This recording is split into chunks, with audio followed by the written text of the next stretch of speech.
Hi, Anne listeners. If you enjoy audio narrative content produced by me, then I encourage you to check out The Case of the Greater Gatsby, an original scripted mystery comedy podcast by Shipwrecked Comedy. Set in 1940, The Case of the Greater Gatsby follows detectives to the stars Fig Weinstein and Ford Phillips as they investigate the murder of author-turned-screenwriter F. Scott Fitzgerald. The show recently returned from hiatus and will be releasing new episodes through the end of 2024. Here's a bit of the trailer, and if you'd like to hear more, just check the link in the show notes to listen and subscribe.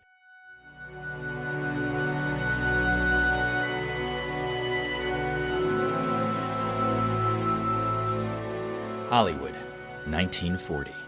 It's a brand new decade. Wait. It's still 1940? Wasn't it 1940 when we started this thing like 5 years ago? Well, it's still 1940. A brand new decade. But the muck and mire in the gutters is as stale as the beans on the bottom shelf at the bean store.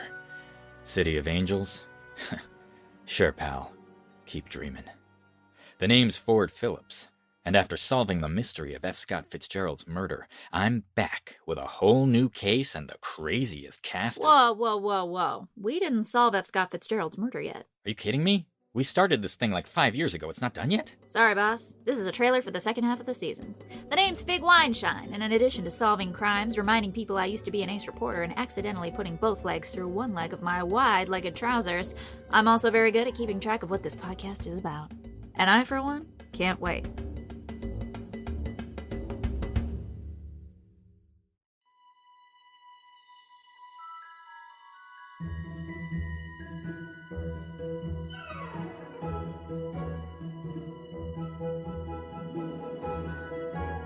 Anne of the Island, Chapter 19, An Interlude.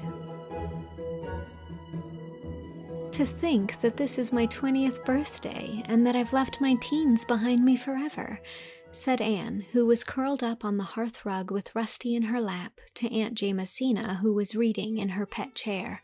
They were alone in the living room. Stella and Priscilla had gone to a committee meeting, and Phil was upstairs adorning herself for a party. I suppose you feel kind of sorry, said Aunt Jamesina. The teens are such a nice part of life. I'm glad I've never gone out of them myself. Anne laughed. You never will, Auntie. You'll be 18 when you should be 100.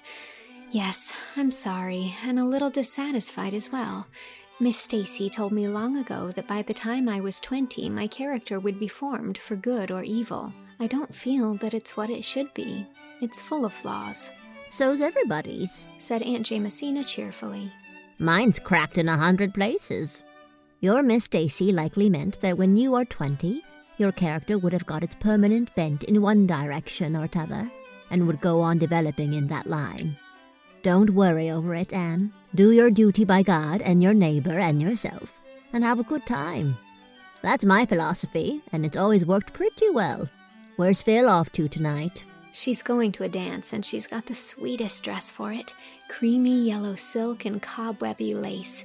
It just suits those brown tents of hers. There's magic in the words silk and lace, isn't there? Said Aunt Jamesina. The very sound of them makes me feel like skipping off to a dance. And yellow silk. It makes one think of a dress of sunshine. I always wanted a yellow silk dress. But first my mother and then my husband wouldn't hear of it. The very first thing I'm going to do when I get to heaven is to get a yellow silk dress.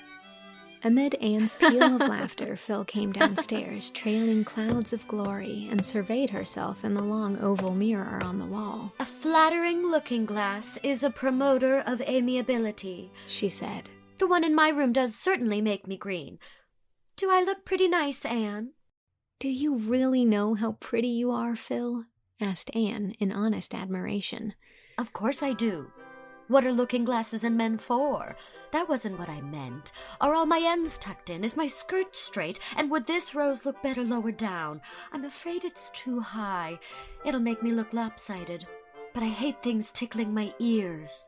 Everything is just right, and that southwest dimple of yours is lovely. And there's one thing in particular I like about you. You're so ungrudging. There isn't a particle of envy in you. Why should she be envious? Demanded Aunt Jamesina. She's not quite as good-looking as you, maybe, but she's got a far handsomer nose. I know it, conceded Phil. "My nose has always been a great comfort to me," confessed Anne. "And I love the way your hair grows on your forehead, and that one wee curl always looking as if it's going to drop but never dropping is delicious. But as for noses, mine is dreadful worry to me. I know by the time I'm 40 it will be Bernie. What do you think I'll look like when I'm 40, Anne?" "Like an old matronly married woman," teased Anne. "I won't," said Phil, sitting down comfortably to wait for her escort. "Joseph, you calico beastie, don't you dare jump on my lap. I won't go to a dance all over cat hairs. No, Anne, I won't look matronly. But no doubt I'll be married." "To Alec or Alonzo?" asked Anne. "To one of them, I suppose," sighed Phil. "if I can ever decide which." It shouldn't be hard to decide, scolded Aunt Jamesina. "I was a born seesaw, Auntie, and nothing can ever prevent me from teetering." You ought to be more level-headed, Philippa. "It's best to be level-headed, of course," agreed Philippa. "but you miss lots of fun. As for Alec and Alonzo, if you knew them, you'd understand why it's difficult to choose between them. They're equally nice." Then take somebody who is nicer, suggested Aunt Jamesina. There's that senior who is so devoted to you. Will Leslie. He has such nice, large, mild eyes. "They're a little bit too large and too mild, like a cow's," said Phil cruelly. What do you say about George Parker? "There's nothing to say about him, except that he always looks as if he had just been starched and ironed."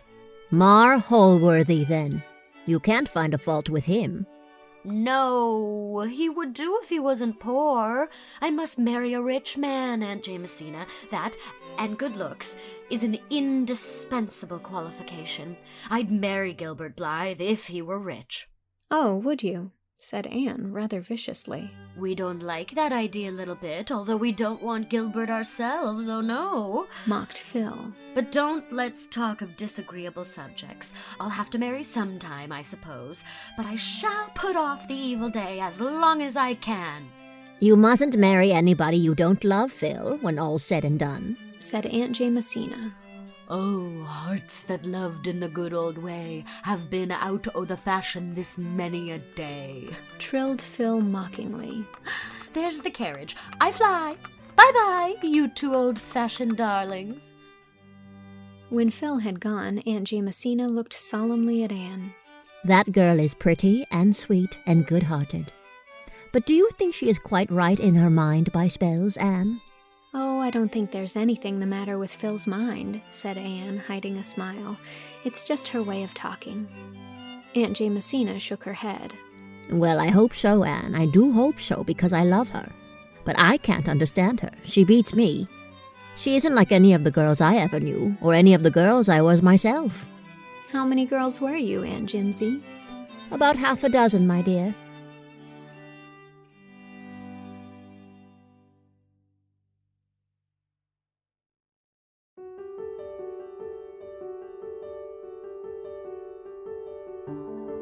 That was Chapter 19 of Anne of the Island. Aunt Jamesina was read by Julia Cho, Philippa Gordon was read by Janet Krupin, and Anne Shirley was read by me, Mary Kate Wiles. It is also recorded and edited by me. Special thanks to patrons Rachel Belinsky, Larissa Jones, Katie, Deborah Shapiro, and Phoebe Shaylor. Executive produced by Allie Bertz-Brown, Warren Day, Jane Leach, Shao Kuo, Lisel Perrine, and Justin Waterman. Support this project on Patreon at patreon.com/mkwiles to get access to the entire book, early episodes, ad-free episodes, and more. Thank you very much for your support. Chapter 20 will be coming next week. This podcast is sponsored by BetterHelp. Therapy is a safe space where you can share what's on your mind, whether it's stress, sadness, worries, or relationship issues, without fear or judgment. The therapist is there to listen, ask questions, and help you see things from new perspectives. They can provide insights and teach techniques to manage emotions, reduce stress, and make positive changes in your life.